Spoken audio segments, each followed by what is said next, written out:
શ્રીમત્સદ્ગુણશાલિનમ ચિદચિદે વ્યાપ્યમ ચ દિવ્યાકૃતિમ જીવેશાક્ષરમુક્તકોટિસુખદમ નેકાવતારાધિપમ જ્ઞેયમ શ્રીપુરુષોત્તમમ મુનિવરે વેદાંતકીર્ત્યમ વિભો તન્મૂળાક્ષરયુક્તમેવ સહજાનંદમ ચ વંદે સદા કૃપા કરો મુજ ઉપરે સુખનિધિ સહજાનંદ ગુણ તમારા ગાવવા બુદ્ધિ આપજો સુખકંદ ગુણ તમારા ગાવવા બુદ્ધિ આપજો સુખકંદ.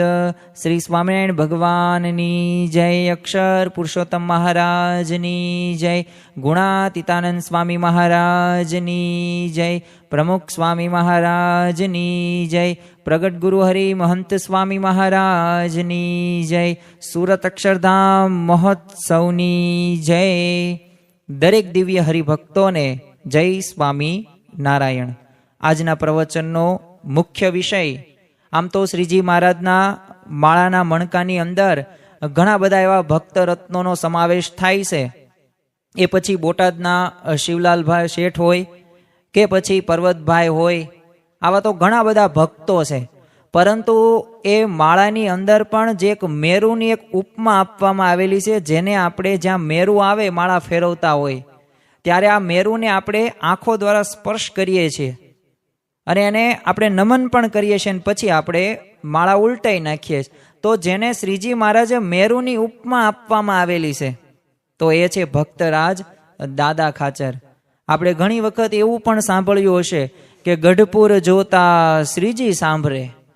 ગઢડાને જ્યારે પણ જોઈએ ને, જ્યારે પણ ગઢડા જવાનું થાય એટલે શ્રીજી મહારાજ આપણને યાદ જ આવે. શા માટે યાદ આવે? કારણ કે શ્રીજી મહારાજ 11 વર્ષની ઉંમરે તેમને ગૃહત્યાગ કર્યો ઘનશ્યામ પ્રભુએ. પછી નીલકંઠ વર્ણી વેશે પોતે આખા ભારતની અંદર ભ્રમણ કરે છે. એ પછી નેપાળ, ભૂતાન ને મ્યાનમારની અંદર પણ જાય છે અને દરેકને તીર્થત્વ આપે છે. એમનું વિચરણ એ 7 વર્ષ 1 માસ અને 11 દિવસ સુધી ચાલ્યું. તો 11 ને 7 18 વર્ષ, 2 વર્ષ લોજની અંદર ત્યાં તેઓ રહે છે. તેમને દીક્ષા પણ આપવામાં આવે છે, સહજાનંદ સ્વામી નામ પણ આપવામાં આવે છે. 2 વરદાનો પણ રામાનંદ સ્વામી પાછે માગે છે. સ્વામિનારાયણ મહામંત્ર પણ તેમને આપ્યો. પરંતુ પાછળના તમે વર્ષો જુઓ, શ્રીજી મહારાજ પૃથ્વી ઉપર 49 વર્ષ સુધી રહ્યા સ્થૂળ દ્રષ્ટિએ. આમ તો અત્યારે વર્તમાન કાળે એ આપણને મહંત સ્વામી મહારાજમાં એ સાંગોપાંગ વિરાજમાન જ છે. પરંતુ ખરેખર એ 49 વર્ષની અંદર પાછળના તેમ વર્ષો જુઓ તો એ 31 વર્ષોની અંદર એ ગઢડાની અંદર મહારાજ 25 થી 28 વર્ષ સુધી રહ્યા છે. એ પાછું ક્યાં? એક જ સ્થાન, એ ભક્તરાજ દાદા ખાચરના દરબારની અંદર. શા માટે આ ભક્તરાજ દાદા ખાચરના તે દરબારની અંદર શ્રીજી મહારાજ રહ્યા? કારણ કે ઉત્તમ કોટીના એ પોતે ભક્તરાજ હતા. એટલું જ નહીં, એ દરેક એવા ભગવાને મનુષ્ય ચરિત્રો કર્યા હોય કે પછી પરીક્ષા કઠિનમાં કઠિન લીધી હોય તો સામાન્ય રીતે આપણે તો ડગી જઈએ, પરંતુ આ દાદા ખાચર પોતે ક્યારેય ડગ્યા એ નથી. અને દરેક પરીક્ષાની અંદર તેઓ પાસ થયેલા છે. એ દિવ્ય ભાવ હોય કે નિર્દોષ બુદ્ધિ હોય, એ અનન્ય નિષ્ઠા હોય, આ દરેક પ્રકારના જે લક્ષણો જે આવે છે. આમ તો શ્રીજી મહારાજે વચનામૃતની અંદર એ ખરા ભક્તના 3 લક્ષણો કહ્યા છે. એક પહેલું નિયમ આવે છે. હવે આ નિયમ એટલે શું? તો જે શ્રીજી મહારાજે અને વર્તમાન કાળે સત્પુરુષે જે આપણને આજ્ઞા અને નિયમ ધર્મ આપ્યા છે એ પ્રમાણે આપણું જીવન વ્યતીત કરવું. ત્યારબાદ આવે છે નિશ્ચય. હવે નિશ્ચય એટલે શું? તો તમને હું કેરી દઉં અને હું બોલું એવું કે આ કેરી નથી, આને તો સામાન્ય રીતે સફરજન કહેવાય છે, આને દાડમ કહેવાય છે, તો તમે શું કહેશો કે આને કેરી જ કહેવાય, એ દાડમ ને સફરજન આવું ન આવે. કેવો પાકો નિશ્ચય થઈ ગયો. તો એવો નિશ્ચય એક શ્રીજી મહારાજે બીજું લક્ષણ કીધું. ત્રીજું કીધું પક્ષ, કે આપણને જે ભગવાન કે સત્પુરુષ મળ્યા છે તો એનો આપણે પક્ષ રાખવાનો છે. તો આ 3 લક્ષણો આ દાદા ખાચરના જીવનની અંદર જોવા મળે છે. તો આજે આપણે એમના જીવન પ્રસંગો દ્વારા સમજવાનો પ્રયત્ન કરીશું કે ખરેખર દરેક આજ્ઞા એમને પાલન કરેલી છે. જેમ ભગતજી મહારાજ વિશે કહેવાય છે કે જેમ ગુણાતીતની જીભ વળીને એમ ભગતજીનો એ દેહ વળ્યો છે. એવી જ રીતે આ ભક્તરાજ દાદા ખાચરના જીવનની અંદર પણ આજ જોવા આપણને મળે છે.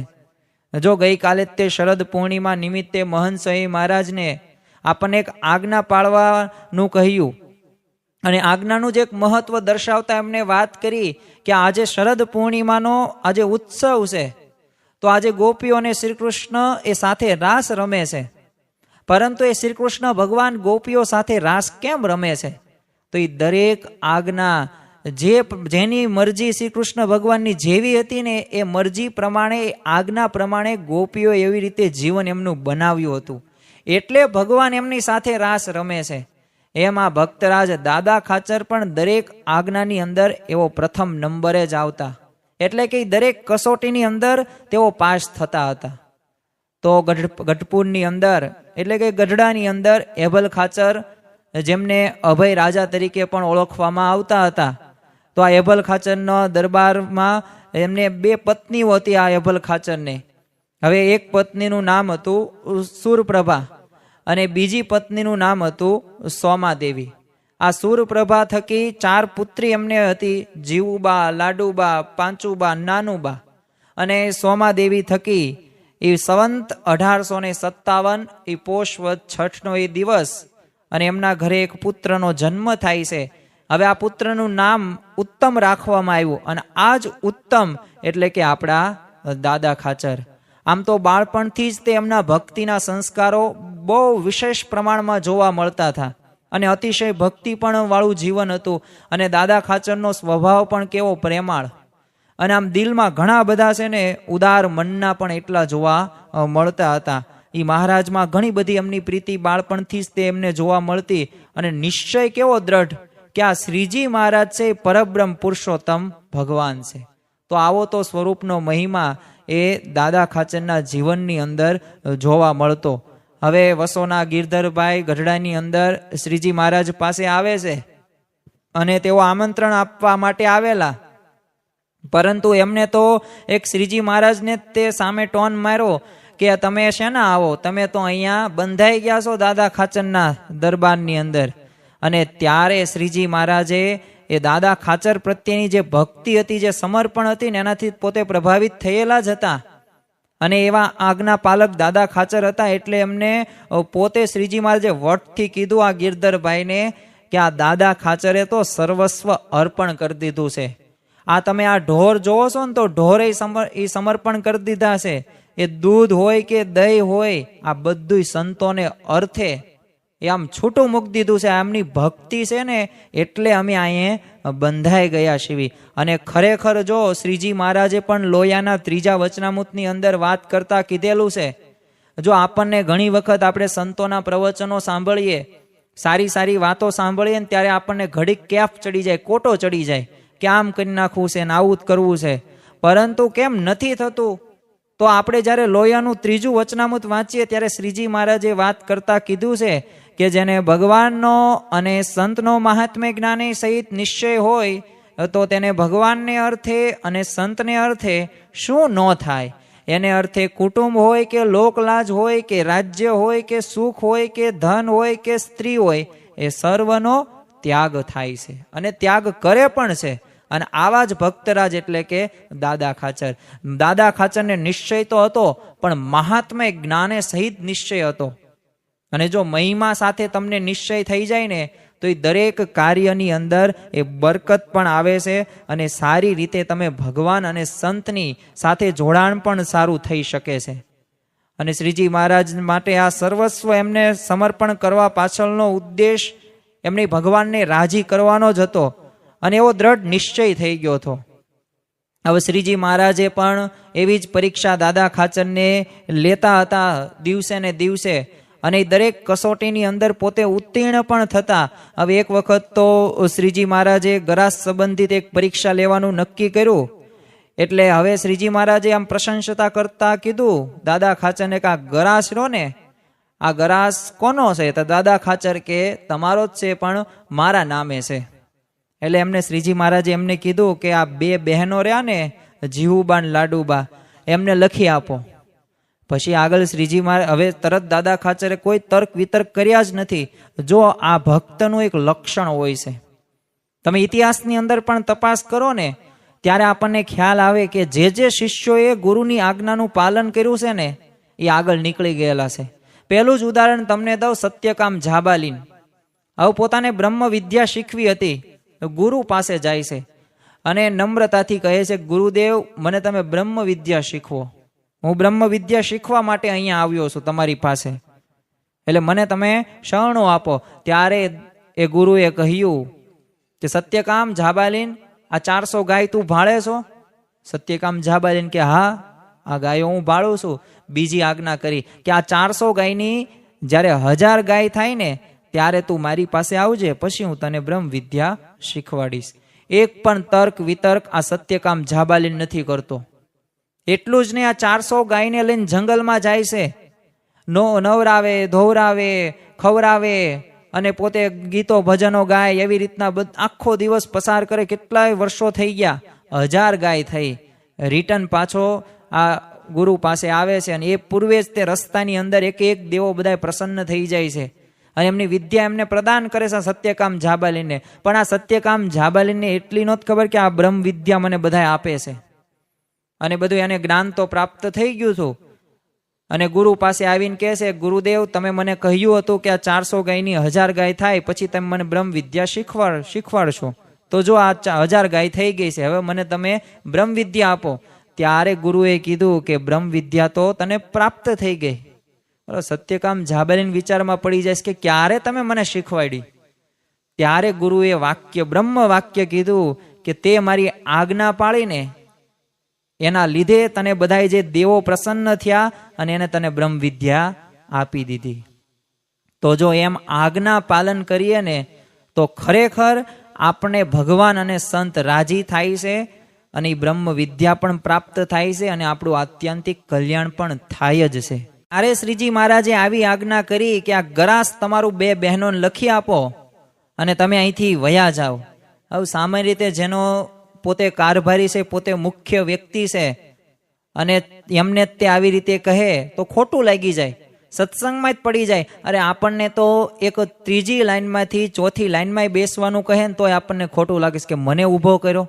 પાર્કિંગનો કોઈક સ્વયંસેવક પણ આપણને કોઈક સૂચના આપે ને તો એ આપણને ગમતું નથી. બાકી ખબર જ છે કે સેવા જ કરે છે, એને 1 રૂપિયો પણ આમાં મળતો નથી, પણ છતાં પણ એની આજ્ઞા આપણે પાલન કરી શકતા નથી. હવે તો બીજું પ્રશ્ન પૂછે કે હવે તમે કરશો શું? શ્રીજી મહારાજ આવું કહે છે.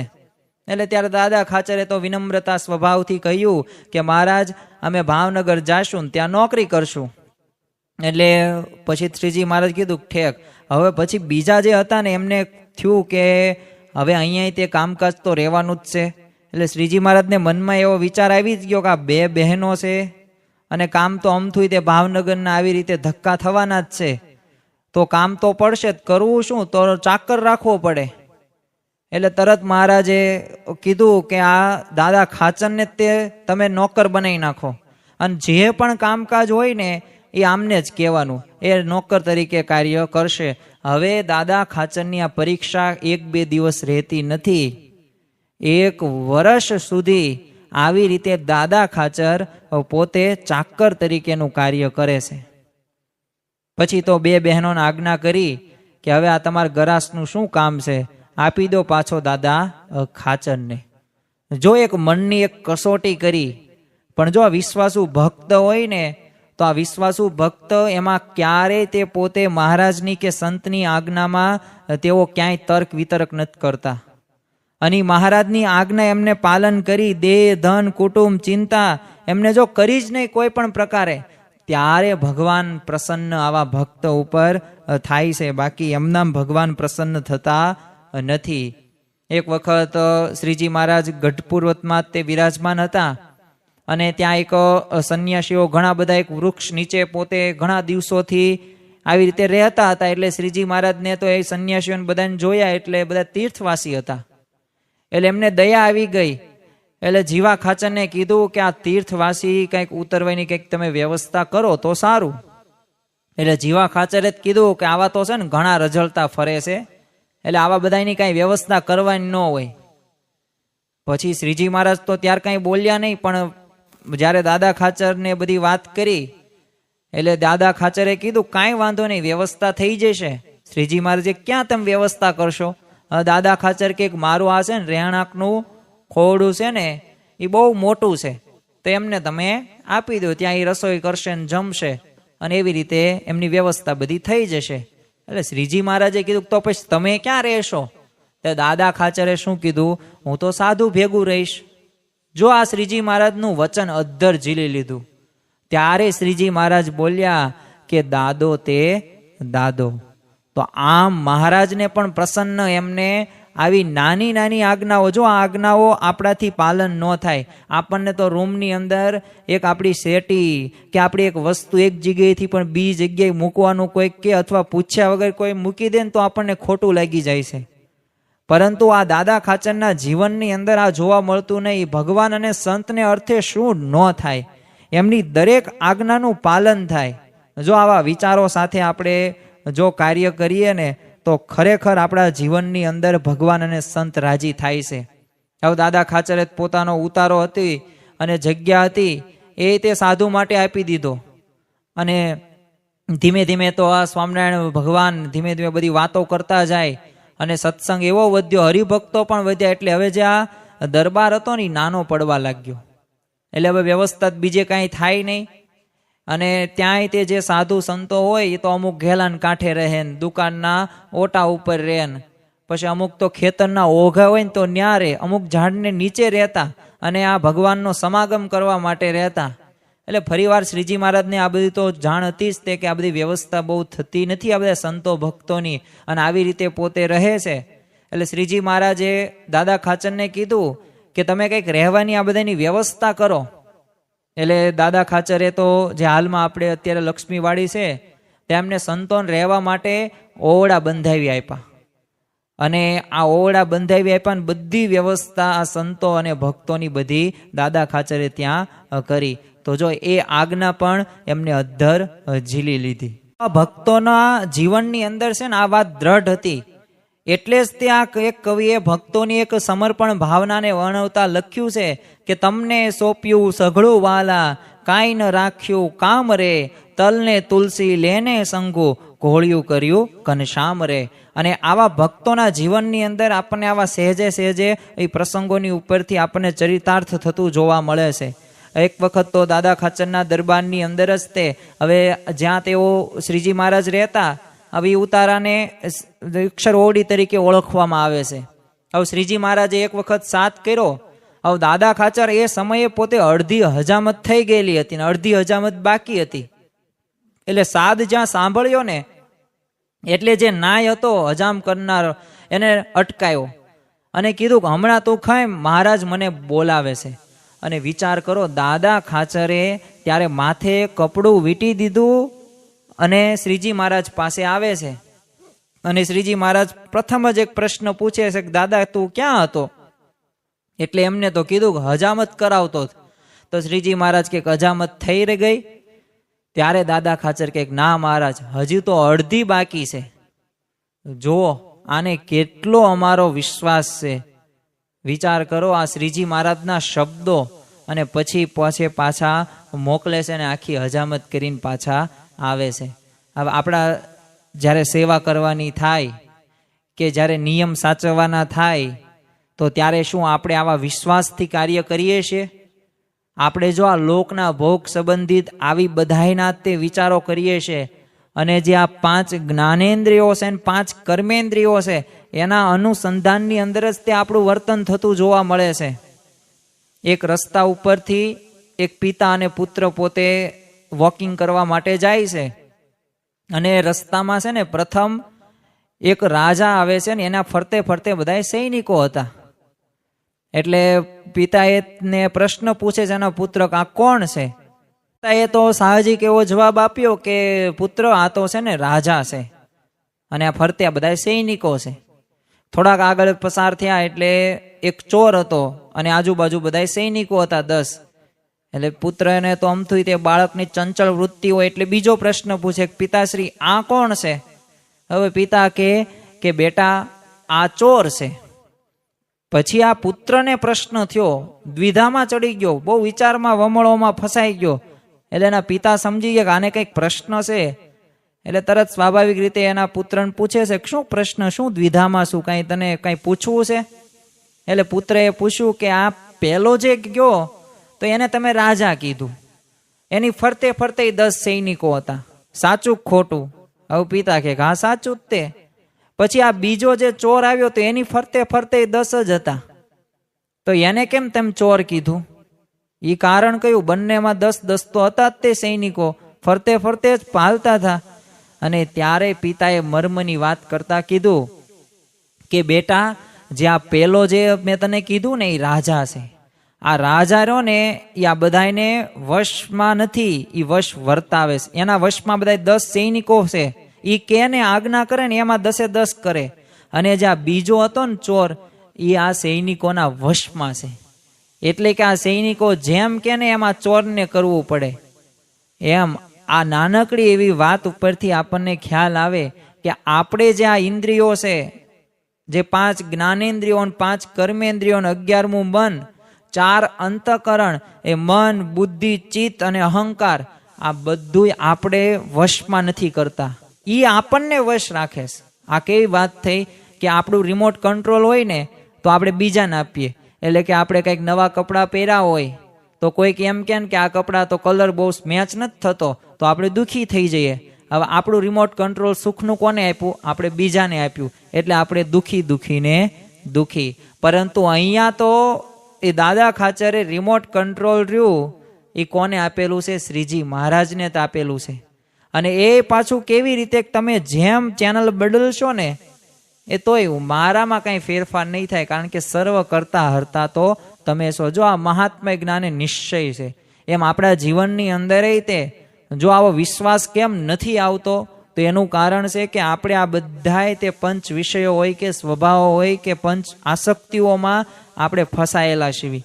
એટલે આપણને ભગવાન ભજવાનું પણ ક્યારેય સુખ આવતું નથી અને આગળ પણ વધી શકતા નથી. દાદા ખાચરના જીવનમાં આપણને એક પ્રસંગ એવો પણ બને છે કે આપણને તો કુશંકા ને એવું બધું થયા રાખે.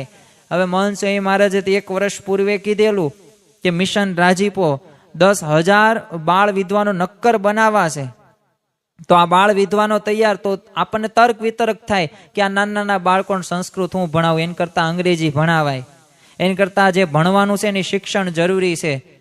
તો આ સંસ્કૃતમાં હું કાંઈ તે થવાનું નથી. પણ જો એમનું વિઝન જુઓ તમે, અત્યારે એ જ બાળકો એમના પોતે વાલીઓ કે માતા પિતા પોતે જે હોય છે એમના જ અનુભવો તમે સાંભળો. એ પોતાના એ દીકરા પ્રત્યેના જે પ્રકારના કુસંગ એમને હતો તે કુસંગ વહી ગયો. એ અયોગ્ય વર્તન સંસ્કાર નહોતો તો સંસ્કારો આવી ગયા. એટલું જ નહીં, ભણવામાં પણ હોશિયાર થયા. વિદ્વાનો થશે, અક્ષરધામ ફળ પ્રાપ્ત થશે જો અક્ષર બ્રહ્મ બોલે છે. આપણને પણ શંકા હોય છે, પણ જો આ સત્પુરુષ તો બધુંય જાણે છે, કારણ કે તન કી જાણે, મન કી જાણે, જાણે ચિત્ત કી ચોરી. ભગવાન આગળ તમે કાંઈ છુપાઈ શકો નહીં. પરંતુ આ દાદા ખાચરને કોઈ પણ જાતની શંકા નહીં. હવે દાદા ખાચરને ભાવનગર રાજ્ય સાથે એક ગરાસનો એક કેસ ચાલતો હતો.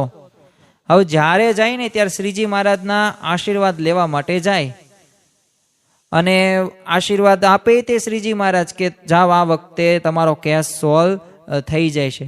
પણ કામ છે ને પાછળ પાછળ જ ઠેલવાય, કેસ કાંઈ સોલ્વ થાય નહીં. પણ છતાં દાદા ખાચરના મનમાં થોડીક પણ શંકા નહીં કે આ શ્રીજી મહારાજ તો કરતા હરતા છે અને આમની મરજી વિના પાંદડું પણ કોઈથી હલાવ્યું હલતું નથી, તો આશીર્વાદ આપે છે છતાંય કેમ કાર્ય થતું નથી.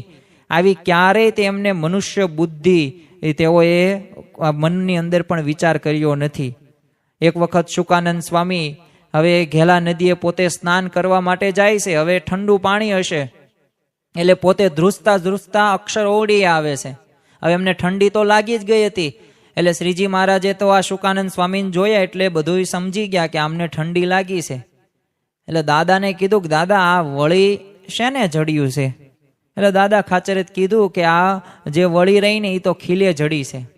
એટલે શ્રીજી મહારાજે તો આજ્ઞા ન કરી, પણ એક વાત કરતા કીધું કે આ વળિયું અને જે આ ખપાટિયું રહ્યું એ નિસરે નહીં, નકર તો અમે આ કાઢીને આ સાધુને અમે તપાવીએ. અને દાદા ખાચર તો એ શ્રીજી મહારાજની જે વાત હતી ને અંતર્યામી પણ જાણી ગયા. તો એક લાકડા થોડાક ગોત્યા અને એને તોડાવ્યા અને એક માટીનો જો ગોળો હતો ને એ તોડાવ્યો અને એમાં લાકડાનો તાપ કર્યો અને પોતે જાતે લાવે છે મહારાજ આગળ. તો જો આમ અંતર્યામી જોઈને પણ ત્યારે શ્રીજી મહારાજ અતિ પ્રસન્ન થઈ ગયા. તો એમ જો આપણે પણ શ્રીજી મહારાજની આજ્ઞા હોય, સત્પુરુષની જે આજ્ઞા હોય, જો એ પ્રમાણે આપણું જીવન અંતર્યામીપણે જો એ પ્રાપ્તિનો વિચાર કહે છે, એ નિયમ ધર્મમાં દ્રઢ રહેવાનું કહે છે, તો એ પ્રમાણે આપણે આપણું જીવન બનાવવાનું છે. કારણ કે અક્ષરધામમાં જવા માટેની બે પાંખો આજ્ઞા અને ઉપાસના. અને જો આપણને યથાર્થ આ સત્સંગનું, આ સમાગમનું પણ સુખ નથી આવતું ને, તો એનું કારણ શું છે? એનું કારણ એક જ છે કે આપણે આજ્ઞામાં રહેતા નથી. જો જેટલી આજ્ઞામાં આપણે રહીએ ને, એટલું આ દાદા ખાચરને, આ શિવલાલ શેઠને, આ પર્વતભાઈને જે સુખ આવતું હતું, અને અત્યારે પણ વર્તમાન કાળે જે સંતોને સુખ આવી રહ્યું છે, અને મહંત સ્વામી મહારાજ જે સુખ ભોગવી રહ્યા છે, એ સુખના અધિકારી આપણે પણ બનીએ. પરંતુ આ તો કેવું છે, 32 ભાતના પકવાનો તૈયાર જ છે, પણ આપણે કુસંગ રૂપી હોય, સ્વભાવ રૂપી હોય, પંચ વિષયો પ્રત્યે હોય, આ બધા એક એક મુઠ્ઠો ભરીને કાંકરો આપણે આ થાળની અંદર નાખી દઈશ, 32 ભાતના પકવાનો નાખી દઈશ, પછી ક્યાંથી સુખ આવતું? અને ભગવાન હૃદયમાં ત્યારે જ વિરાજમાન થાય છે. આ જેટલા પણ પ્રકારના કુસંગ હોય છે, એ અંતરનો હોય કે અંદરનો હોય કે બહારનો હોય કે સત્સંગનો હોય, તો ક્યારેય સુખ આપણે નહીં આવે. આપણે પવિત્ર થવાનું છે, અક્ષર થવાનું છે. એટલે જ આપણે બોલીએ છીએ કે અક્ષરમ અહમ પુરુષોત્તમ દાસોસ્મી, કે અક્ષર એવો હું પુરુષોત્તમનો દાસ છું ને, અને આપણે બ્રહ્મરૂપ થવાનું છે. તો આ બ્રહ્મરૂપ થવા માટે એ આપણે આવી સાધના કરવી જ પડશે. સ્વભાવોથી, પંચ વિષયોથી એ આપણે આસક્ત થઈ ગયા છે, ત્યાંથી અનાસક્ત થવાનું છે, તો જ તે આપણને યથાર્થ સુખ મળશે. મહારાજ તો ઘણી વખત આ દાદા ખાચરનો અનન્ય એ મહિમા પણ કહેતા બધા હરિભક્તો અને સંતોને પરમહંસોને. હવે એક વખત તો જીવા ખાચર હવે પોતે દ્વેષ, એટલે કાયમ તે આ દાદા ખાચરનું થોડુંક આમ ન ગમે એવું થાય ને, એવું જ એમને ગમતું હતું. એટલે પોતે દ્વેષી હતા. એટલે એક વખત તો ભાવનગર પોતે જાય છે અને વજયસિંહ બાપુને એક કાન ભંભેરણી કરે છે, અને ખોટી જ વાત હતી બધી. અને જીવા ખાચરે આ વજયસિંહ બાપુને કીધું કે આ સ્વામિનારાયણ ભગવાન છે ને, એ પોતે આ જીવુબા ને લાડુબા સાથે રહે છે, અને અમારું ખોટું દેખાય છે, એટલે તમે તો ગામ ધણી કહેવાય, અને આ બધા તમારા હેઠળ આ બધું અમે આવી સીવી, તો તમારે ઠપકો આપવો જ પડે, નકર તમારું ખરાબ દેખાશે. અને દાદા ખાચરને તો તેડું મોકલું, ને દાદા ખાચર તો ભાવનગરની અંદર આવે છે ને સભામાં પોતે ઉપસ્થિત થયા. અને ઠપકો આપવાનું તો વજયસિંહે વિચાર્યું જ હતું. એટલે ભાવનગર નરેશે જ કીધું કે આ તમે તમારી આ બહેનોને આ સ્વામિનારાયણને ભળાવી દીધી છે, આ વાત સાચી છે કે ખોટી? અને ત્યારે દાદા ખાચરે એ વાત કરતા કીધું, જો આ અનન્ય એક મહિમા તો હતો, પણ સાથે એ કેટલી નિષ્ઠા પાકી હતી. તો એમણે કીધું કે આ તો ભગવાન છે, જેને મરીને પામવા હતા ને દેહ છતાં મળ્યા છે, અને અમે અમારા મોટા ભાગ માનીએ છીએ. જો આ સત્ય, આ નિષ્ઠા, આ દિવ્ય ભાવ, આ જ્યારે આ બધાએ ભાવનગરના નરેશી વજયસિંહ બાપુએ દરબારીઓ બધાએ જોયો, બધાએ મુગ્ધ થઈ જાય છે, અને વજયસિંહ બાપુનું થોડુંક મુખ નીચે પણ પડી જાય છે. આ જ એમનો જવાબ હતો. તો જો અપેક્ષા વગર એ પરીક્ષામાં એ ઉત્તીર્ણ એ દાદા ખાચર થયા. એકવાર હવે શ્રીજી મહારાજ હવે પાર્ષદોને એક આજ્ઞા કરી કે આ દાદા ખાચરના ઓરડામાંથી છે ને જેટલા પણ વાસણો હોય ને ઘર વખરી હોય ને, એ બધા બીજા ઓરડામાં મૂકી આવો. હવે વિચાર કરો, તમારું ઘર હોય અને તમારી બધી સામગ્રી પૂછ્યા વગર બીજા રૂમમાં મૂકી દે અથવા બહાર નાખી દે, તો તમને કેમ થાય? એમની સાથે રહેવું આપણને ગમે નહીં. આ જો આપણી માનસિકતા છે. પરંતુ આ ભગવાનના ભક્તની કેવી માનસિકતા, એ કેવી પોતાના હૃદયના વિશે એ શ્રીજી મહારાજ પ્રત્યેનો ભાવ હશે. તો આવી રીતે મહારાજે 1-2 વખત નહીં, 4-5 વખત આવું કરેલું, છતાં પણ દાદા ખાચરનો ક્યારેય ભાવ ફેર ન થયો. પછી મુક્તાનંદ સ્વામીએ શ્રીજી મહારાજને સમજાવ્યા કે મહારાજ, આ દાદા ખાચર રહ્યા મુખ્ય છે, એમનો જ આ દરબાર છે, એ તમને ખ્યાલ છે ને મને ખ્યાલ છે. અને આ આપણે ઉતારો રહ્યો એ ગઢડાનો એક મુખ્ય એક, એટલે આવું તમારાથી ન કરાય, એ ખરાબ લાગે, ખરાબ દેખાય. ત્યારે શ્રીજી મહારાજે મુક્તાનંદ સ્વામીને કીધું કે હું તો બધું જાણું જ છું, પણ આ દાદા ખાચરનું અંતઃકરણ તપાસું છું. પણ આ દર વખતે આ દાદો રહ્યોની પરીક્ષામાં ઉત્તીર્ણ થઈ જઈશ. અને એટલું જ નહીં, 32 વખત એ દાદા ખાચરના ઉતારા ફેરવ્યા હતા, પણ એક રંચ માત્ર પણ એ ભાવ ફેર એ દાદા ખાચરનો નહોતો થયો. સામે પક્ષે ઘણી બધી વખત એવી પરિસ્થિતિ ઘટનાઓ પણ બનતી કે દરેક ઘટનાની અંદર એ દાદા ખાચરે દિવ્ય ભાવની જ દ્રષ્ટિ રાખેલી છે. અને જો આપણે ભગવાન અને સંત સામે આ દિવ્ય ભાવ રાખીએ, નિર્દોષ બુદ્ધિ રાખીએ ને, એ જ મોટામાં મોટી સાધના છે. અને જ્યારે સારંગપુરની અંદર તે હોળીનો એ ઉત્સવ હતો, ત્યારે ઉત્તર ગુજરાતની બાય હરિભક્તોએ પણ આ જ માગેલું હતું કે આ તમારી જે આ માયા, મહાબળવંત માયા છે તમારી, એમાં તો ઘણા બધા નર નારી આવરી ગયા છે, અને તમારી જ આ માયા છે, એટલે એનાથી બચાવજો. પણ એ આશીર્વાદના છેલ્લે અંતમાં શ્રીજી મહારાજે કીધું કે આમ ઓલ ઇન વન સમાધાન આપી દીધું, દરેક તાળાઓની એક ચાવી આપી દીધું કે નિર્દોષ ભાવ. કેમ કોઈક બાળક હોય એ પોતે વર્તન કરે ને તો નિર્દોષ આપણે સમજીએ, એમ શ્રીજી મહારાજે કીધું કે અમે જે લીલા કરીએ, જે સત્પુરુષ અત્યારે લીલા કરે છે ને, એ બધી નિર્દોષ ભાવ રાખવાનો છે, એમાં બધું તમારું આવી ગયું, એટલે તમને આ માયા રહીને એ નડશે નહીં, કંદડશે નહીં. શ્રીજી મહારાજ તો ઘણી વખત સ્વામી ભાવે પણ વર્તતા દાદા ખાચર સાથે, સખા ભાવે મિત્રતા જેમ પણ વર્તતા હતા, અને એવી ઘણી બધી લીલાઓ આપણને જોવા મળે છે. એક લીલાની વાત આપણે કરીએ, અને જો ભગવાન આ પૃથ્વી ઉપર અવતરે છે, અને શ્રીજી મહારાજ સ્વામિનારાયણ ભગવાન આ પૃથ્વી ઉપર અવતર્યા, તો એમનું જીવનનું આત્યંતિક કલ્યાણ, એકાંતિક ધર્મ તેમને સ્થાપન કરવું હતું. એ ધર્મ, જ્ઞાન, ભક્તિ અને વૈરાગ્ય સહિત આપણે ભગવાનના જે ભક્તો છે એ ભક્તિ કરે, એવી રીતે વર્તન કરે, તો એમનું આત્યંતિક કલ્યાણ થાય ને એકાંતિક ધર્મ સિદ્ધ કરે અને બ્રહ્મરૂપ થાય, અને પરબ્રહ્મની આપણે ભક્તિ કરી શકીએ, એના અધિકારી બની શકીએ. તો અને બીજો પણ એક ઉદ્દેશ, એક મુખ્ય એ પણ હોય છે કે ભગવાન આવે છે તો આ ભક્તના લાડકોડ પૂરા કરવા માટે આવે છે. તો આ દાદા ખાચરના પણ ઘણા બધા લાડકોડ હતા, એ પૂરા કર્યા હતા. હવે રાધા બાગની અંદર શ્રીજી મહારાજ વિરાજમાન હતા. હવે સચ્ચિદાનંદ સ્વામીએ છે ને 4 કેરી સુધારી અને મીઠું નામ નાખીને તે શ્રીજી મહારાજને આગળ ધરાવી, એટલે થોડુંક એમાં ગળપણ પણ શ્રીજી મહારાજે પછી ઉમેર્યું. એટલે શ્રીજી મહારાજને ત્યારે વિચાર આવ્યો, હવે પોતે જમ્યા જ પહેલા નહોતા એ કેરી, કે આ તો છે ને દાદા ખાચર જમે ને એવી છે. એટલે તરત તે એક માણસને ત્યાં મોકલે છે દાદા ખાચરને બોલાવવા માટે, અને દાદા ખાચરને કીધું કે આ તો તમારે જમવામાં જેવી આ મુરબ્બો છે, એટલે તમે આને આરોગો. એટલે દાદા ખાચરે કીધું કે હા મહારાજ, મારે ખટાશમાં રુચિ તો ઘણી બધી છે. અને પછી શ્રીજી મહારાજ અને દાદા ખાચર હોશે હોશે જમતા જાય છે. તો જો આવી રીતે ઘણી બધી લીલાઓ એ દાદા ખાચરના દરબારની અંદર, લક્ષ્મીવાડી હોય કે રાધાબાગની અંદર શ્રીજી મહારાજે કરેલી છે. હવે એક ભગવાનનું એક અસાધારણ એક મુખ્ય એક લક્ષણ પણ હોય છે કે ભગવાન રહ્યા ને દયાળુ તો છે, પરંતુ ભક્ત વત્સલ ભગવાન છે. હવે ગઢપુરની અંદર જ તે એક હસનભાઈ નામના એક ભક્ત હતા. હવે પોતે તમાકુના વેપાર કરે અને થોડુંક મંદિરનું પણ કામકાજ કરે. એટલે એકવાર તો એમણે આમ તમાકુ સરદારમાં જઈને વેચવા માટે નક્કી કરી દીધું, પણ શ્રીજી મહારાજને દાદા ખાચરને કોઈને કાંઈ વાત કરી નહીં. એટલે શ્રીજી મહારાજ તો અંતર્યામી, પણ એ બધું તો સમજી જ ગયા કે આમાં તો કપટ જ છે. એટલે ખબર પડી ગઈ. એટલે એમને લાધા ઠક્કરને બોલાવીને કીધું મહારાજે કે આ હસને છે ને તમાકુનો વેપાર ખાનગીમાં કર્યો છે, પણ જો એમાં જો ખોટ જશે ને તો એનું લેણું લેવા માટે લેણદારા દરબારમાં આવશે દાદા ખાચર પાસે, અને ગામમાં તમે સાથ પડાવો કે આ દાદા ખાચર ને હસનને કાંઈ લેવા દેવા નથી.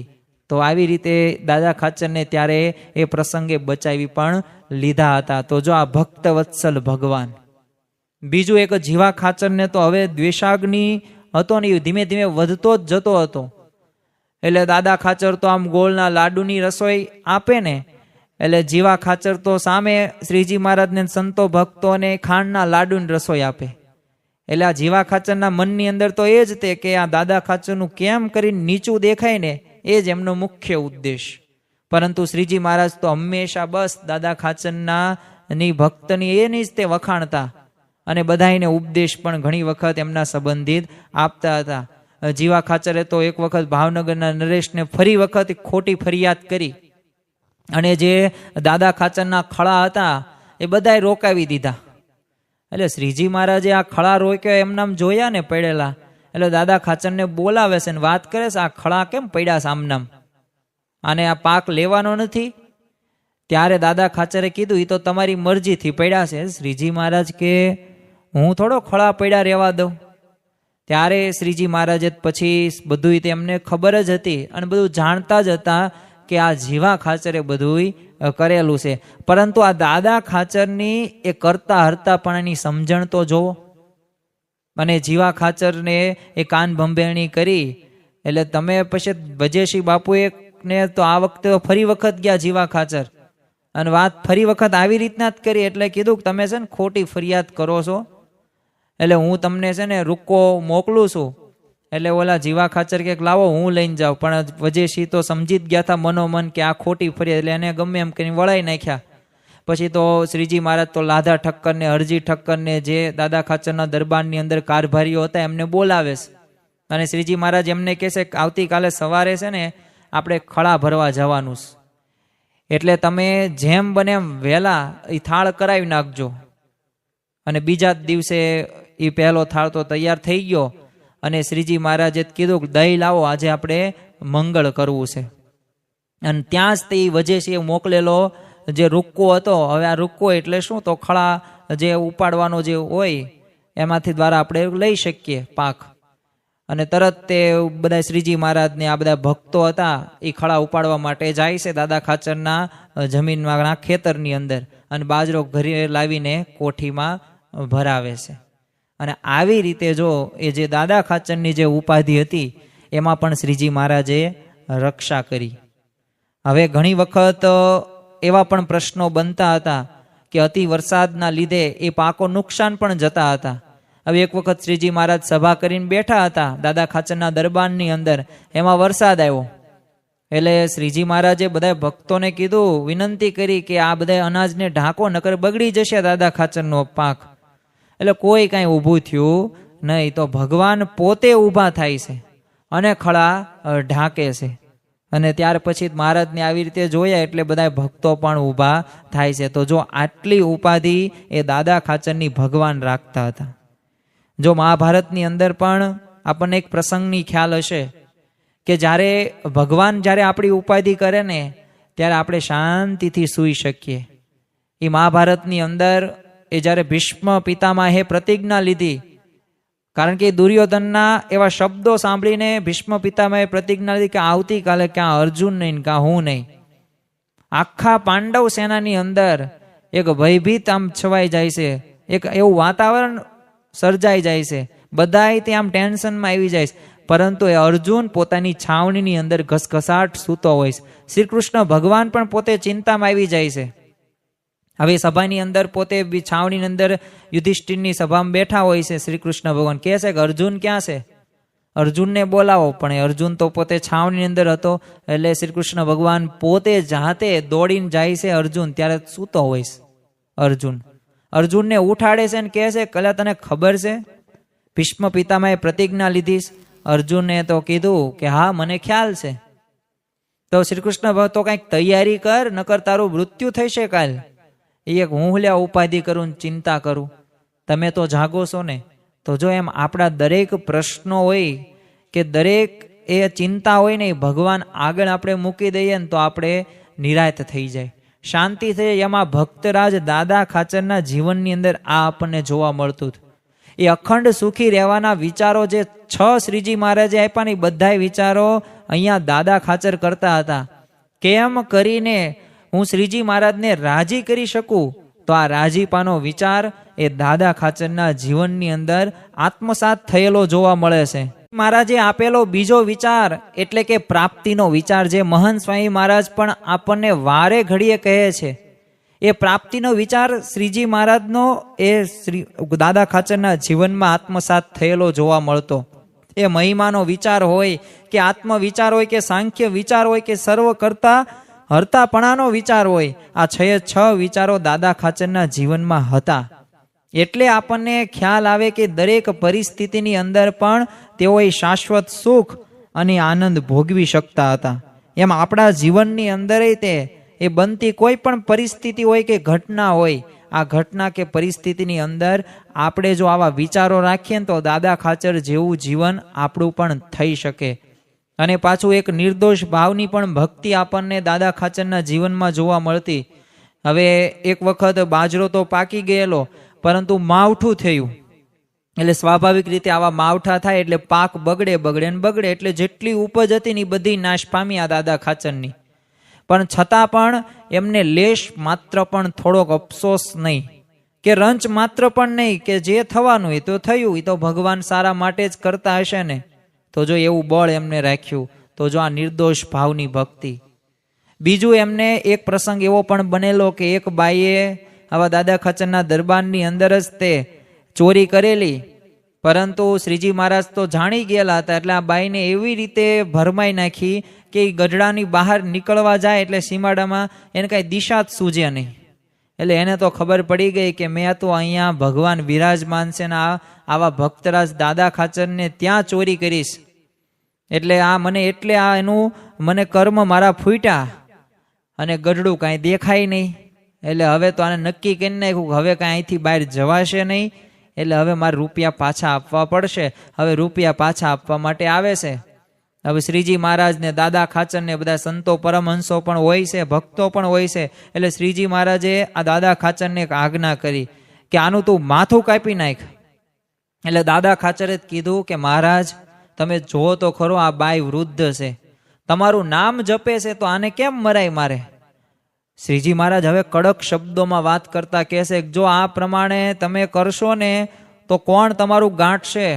તમારો આ દરબાર છે ને તમે જો આવી રીતે હરખી રીતના તમે આવી રીતને કોઈ આજ્ઞાનું આવી રીતના કોઈ ચોરી કરતા હોય અને તમે આવો દંડ ન આપો તો આમાં પછી બધા આવી ચોરી કરશે, કોઈ તમારું માનશે જ નહીં. આવા શ્રીજી મહારાજે વાક્યો કીધા, પણ દાદા ખાચરે છતાં પણ વિનમ્ર ભાવે કીધું કે ભજન તો તમારું કરે છે ને, એટલે આનાથી મારે મરાય નહીં. ફરીથી વાત આ ના કરી. એટલે શ્રીજી મહારાજ તો પછી રાજી થઈ જાય. જો આ ભગવાનના ભક્તનો મહિમા એ આ દાદા ખાચર સમજતા હતા. એટલે શ્રીજી મહારાજે પછી પ્રસાદીનો હાર હતો એ આપ્યો, અને આવી રીતે એ રક્ષા પણ એ બાઈની ત્યારે દાદા ખાચરે કરી. શ્રીજી મહારાજે એક સંકલ્પ કરેલો, અને આમ તો શ્રીજી મહારાજે જે સંકલ્પો કર્યા ને એ પૂરા થાય છે. અને અત્યારે પણ વર્તમાન કાળે એ સત્પુરુષ અક્ષર બ્રહ્મા એટલું સામર્થ્ય છે કે જે સંકલ્પ કરે ને એ પૂરા થાય છે. એ રોબિન્સવિલ અક્ષરધામ હોય, એ પ્રમુખ સ્વામી મહારાજ શતાબ્દી મહોત્સવ હોય, કાર્યકર સુવર્ણ મહોત્સવ હોય, કે વ્યસન મુક્તિ અભિયાન હોય, કે પછી કણાદનું અક્ષરધામ હોય, કે પછી અત્યારે જે વર્તમાન કાળે મિશન રાજીપો હવે જે આ પૂરો થવા જઈ રહ્યો છે, એ બાળ વિદ્વાનો જે 10,000 સંસ્કૃતની અંદર એમ કંઠસ્થ મુખપાઠ કરે, તો જો બધાય સંકલ્પો પૂરા થાય છે. યોગીજી મહારાજે સંકલ્પ કર્યો, યમુના નદીના કિનારે મંદિર બનાવ્યું, પ્રમુખ સાહેબમાં જે પૂરો કર્યો. અરે શાસ્ત્રીજી મહારાજે પણ 30-32 વર્ષ ધીરજ રાખી, પણ એ શ્રીજી મહારાજનો સંકલ્પ પૂરો કર્યો ને કર્યો. તે શ્રીજી મહારાજનો સંકલ્પ હતો આજ તે કે ઘેલા નદીના એ ગઢપુરમાં એ મંદિર બનાવવું, આ એક સંકલ્પ હતો.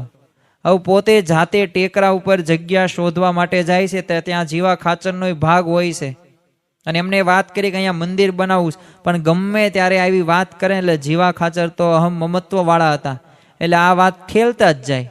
ક્યારેય શ્રીજી મહારાજને એ વાતની અંદર ક્યારેય પરમિશન આપે જ નહીં. હવે દાદા ખાચરને આ વાત કરી એટલે એમને જે રહેવાનો દરબાર હતો એ તો બધો લખી આપ્યો, અને એક વિશાળ મંદિર હતો ત્યાંનો પ્રારંભ થયો. અને પાયા પૂરવા માટે શ્રીજી મહારાજ પોતે ઘેલા નદીના કિનારે પથ્થરો પોતાની માટે લાવે છે. અને એટલું જ નહીં, એ ગોપીનાથજી દેવની તે ચમત્કારિક મૂર્તિ ત્યાં પધરાવે છે, અને સંકલ્પ પૂર્ણ કર્યો. પણ આ જ સંકલ્પ એ ગઢપુરમાં ઘેલા નદીને કાંઠે એ શાસ્ત્રીજી મહારાજે સંકલ્પ પૂર્ણ કર્યો. અને આપણને પણ જે અત્યારે મંદિર જોવા મળે છે તો એ શ્રીજી મહારાજે સંકલ્પ કરેલો હતો. એ સાળંગપુરની અંદર પણ એ ઘોડી ગોળ ફેરવી અને અહીંયા ભવિષ્ય મંદિર થશે, અને અત્યારે આપણને સારંગપુરની અંદર એ મંદિર જોવા મળે છે. બીજું એક વખત દાદા ખાચરને જીવનની અંદર એક નવો એક વળાંક આવે છે. હવે એમને બતાય ફરી વખત એમને શ્રીજી મહારાજે પરણાવ્યા, કારણ કે દાદા ખાચરને કોઈક સંતાન નહોતું. એટલે શ્રીજી મહારાજે તો વિચાર કર્યો અને કીધું કે આજ્ઞા પણ કરી કે તમારે આવી રીતે લગ્ન બીજા કરવાના છે. હવે આમ જેમ શ્રી કૃષ્ણ ભગવાન અર્જુનનો આમ રથ લઈને એ મહાભારતની અંદર આપણને ખ્યાલ છે કે કૌરવો હતા એ આ દરેક કૌરવનો વિનાશ કરી નાખે છે. એ ભલે 100 કૌરવ હતો પણ ભગવાન રથ હાંકતા હતા. એમ શ્રીજી મહારાજ દાદા ખાચરની પોતાએ જાન એ ભટવદર ગામની અંદર એ દરબાર હતા, ત્યાંના નાગપાલ વરુની પુત્રી હતી જસુબા, એમની સાથે એ વિવાહ કરાવે છે. અને દાદા ખાચરને 2 પુત્રો, એ બાવા ખાચર અને અમરા ખાચર. તો આવી રીતે એ દાદા ખાચરને ફરી વખત શ્રીજી મહારાજ, બાકી એ સાંખ્ય વર્તમાન, એમને કોઈ પણ પ્રકારની દાદા ખાચરને વાસના નહોતી, પણ છતાં પણ આ શ્રીજી મહારાજની આજ્ઞાથી પોતે એ સંમત થાય છે. હવે શ્રીજી મહારાજ જ્યારે 49 વર્ષની ઉંમરે પોતે હવે અંતર્ધ્યાન થયા. હવે મહારાજ અંતર્ધ્યાન થયા અને અગ્નિદાહ સમય જ તે હવે આ દાદા ખાચર પોતે સહન કરી શકતા નથી, એટલે પોતે અગ્નિ પડવા માટે તૈયાર થઈ જાય છે. ત્યારે ગુણાતીતાનંદ સ્વામી, ગોપાનંદ સ્વામીએ ધીરજ આપી, પણ છતાં પણ એ ધીરજ એટલી બધી રહી નહીં. ત્યારે મહારાજે સાક્ષાત એમને દર્શન આપ્યા અને ગુલાબનો હાર પણ પહેરાવ્યો અને શાંતિ થઈ. તો આમ એમના જીવનની અંદર એ શ્રીજી મહારાજ પ્રત્યેની ભક્તિ જ એટલી વિશિષ્ટ હતી અને ખરેખર આ ભક્તિના લીધે જ તે દાદા ખાચરના દરબારની અંદર શ્રીજી મહારાજ 27-28 વર્ષ પોતે રહ્યા છે. એ દાદા ખાચરની એ પ્રેમ લક્ષણા ભક્તિ હતી, કારણ કે એ દેશકાળ સાધારણ હતો. એ અખંડ પોતે બિરાજતા ગઢપુરની અંદર ઈચ્છતા હતા. એ તમે જો ઉત્સવ હોય કે હજારો સંતો હરિભક્તો આવે, ભીડો કેટલો બધોય પડે. આપણા ઘરે 5-10 મહેમાન આવે તોય તે આપણે કેટલા દિવસ 2 દિવસ અગાઉ તૈયારી કરતા હોય. એમાંય પ્રસંગ કોઈક હોય, લગ્ન હોય, તો ત્યારે તો આપણે વર્ષ અગાઉ તૈયારી કરતા હોઈએ. પણ અહીંયા તો દરરોજ ઉત્સવ હોય ને હજારો સંતો હરિભક્તો આવે, પણ ક્યારેય દાદા ખાચરનું મન ક્યારેય મોડું પડે નહીં. એ આનંદથી જ ઉછળે. એ અખંડી પ્રેમ હતો. જો એ પ્રેમ લક્ષણા ભક્તિ હોય ને તો જ આ શક્ય છે. અને પુરુષોત્તમ નારાયણની એમની ભક્તિ એ વશ થયા, એટલે જ તે મહારાજ ત્યાં રહ્યા છે. એ આમ ઉત્તમ ભક્તપણાની એક પ્રતીતિ આપણને આ દાદા ખાચરના જીવનની અંદર જોવા મળે છે. અને આ જે ગરાસનો પણ જે ભાવનગર સાથેનો જે પ્રશ્ન હતો, દર વખતે શ્રીજી મહારાજ આશીર્વાદ આપે પણ ફળે નહીં. શ્રીજી મહારાજ અંતર્ધ્યાન થયા અને થોડાક જ દિવસની અંદર એ ગરાસનો પણ પ્રશ્નનું સમાધાન થઈ ગયું. અને સંવંત 1909 એ અખંડ એક સ્મરણ કરતા કરતા એ દાદા ખાચરે દેહ પણ મૂક્યો. તો આ પરમ ભક્તરાજ પોતે દાદા ખાચરના જીવનની અંદર આમ ડગલે ને પગલે આપણને કાંઈક નવી પ્રેરણા મળે, કાંઈક નવી એવી સમજણો પ્રાપ્ત થાય. જો ભગવાનને આપણે વશ કરવા હોય ને, તો આવી ધર્મ, જ્ઞાન, ભક્તિ અને વૈરાગ્ય સહિત જો આપણે એકાંતિક ધર્મ સિદ્ધ કરીએ તો ખરેખર ભગવાન રાજી થાય છે. એ દરેક આજ્ઞાનું આપણે પાલન કરીએ.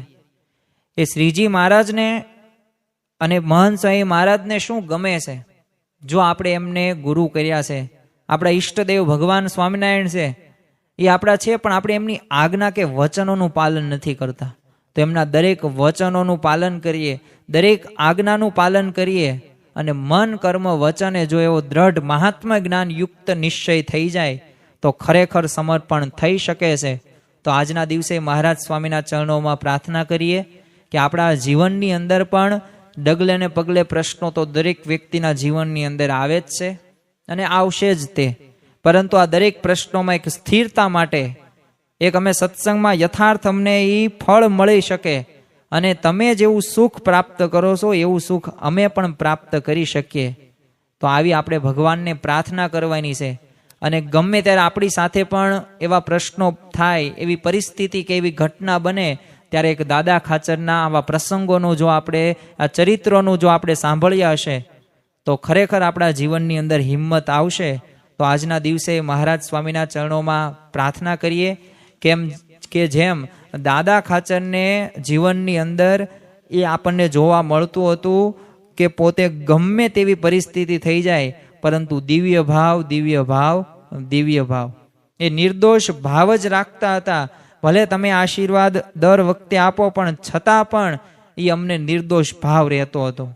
સાથે સાથે એ અમારામાં પણ એવી નિષ્ઠા આવે, નિશ્ચય આવે અને પક્ષ આવે, કારણ કે શ્રીજી મહારાજને જે ગમે છે એ ખરા ભક્તના 3 લક્ષણો અમે આત્મસાત કરી શકીએ, એ જ આજના દિવસે પ્રાર્થના. શ્રી સ્વામિનારાયણ ભગવાનની જય.